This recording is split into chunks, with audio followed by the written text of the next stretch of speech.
Next up, unfortunately, what might be some bad news, but we've kind of hinted at, talked a little bit about before.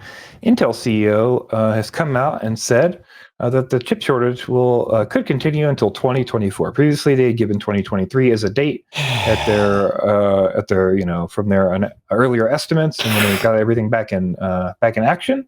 But now, what they're finding out, something we heard from Madstech and a few other folks, is basically the equipment manufacturing is now the problem. So they're having trouble building the machines to build the chips, and they're having to Right. refactor chip machines into different locations, move them to different factories, and repurpose. And unfortunately, it's taken some time to get new machines together. Yeah, we know that companies have been ramping up their chip production in response to the shortage, and we know that it takes time to bring chip production online.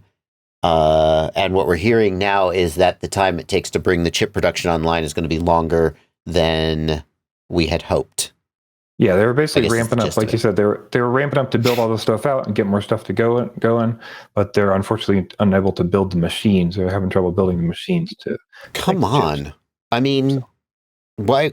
Can't imagine what could be going on in the world that would get in the way of this kind of thing. I said sarcastically, but actually kind of then just thought of a list of things that are going on and kind of just felt sad. So never mind. Hopefully, it won't be that bad. But one of the things that we talked about previously is this. This is Intel, but unfortunately, this stuff will start to affect STM and similar Well, things it is because it is affecting. I mean, I've heard people. Let's focus this on FPV because that's what the show is about. Instead of focusing on the terrible, awful, depressing things that are happening in the wider world, let's focus on the terrible, awful, depressing things that are happening in the world of FPV, which is that we see ESCs and flight controllers getting more expensive. We just, this hasn't released yet, but when you and I recorded the new product roundup, we showed a Foxier ESC that costs $125 for a 4-in-1 ESC. Granted, that's high end, but that's just inconceivable. 2 years ago, a year ago. I've heard some people say that they are hearing that it's getting harder and harder to get. So F4 chips used to be the budget go-to. Now manufacturers are using F7 and H7 chips because they can't get F4 chips. ESCs moved to F4 chips.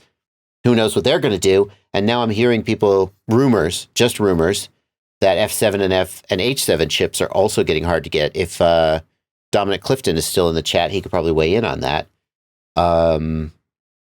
So just shit's going to get more expensive, I guess is the gist of it. What are you going to do? I think so. And harder to get. I mean, it'll depend on how it goes, but they're talking about repurposing these, things that would typically be from like 48 to 90 nanometers or whatever that normally couldn't do the smaller stuff. They're going to repurpose those for different parts of the process so that they can still use them to speed along the process and get the throughput up. So, yeah. Hopefully we'll continue to weather the storm. It's been getting worse for a while, I think, but hopefully it'll eventually start to pull out. Well, and in addition, we should keep our eyes out for more and more counterfeit chips showing up. We talked about this previously on the news. Things, even things that are acquired at a decent price and sold may not work the way they're expected. And this is just the world we're living in. So, surely the increased prices. I mean, when you crash and you blow up an ESC and it costs $45, it hurts. When you crash and you blow up an ESC, it costs $80. It really hurts. And at a certain point, people are just going to be like, screw it. This is not the hobby for me, because crashing and breaking things is just a part of the hobby. Yeah, absolutely. Yeah. All right. Well, we'll keep our eyes out and we'll keep our fingers crossed, I guess, is the takeaway.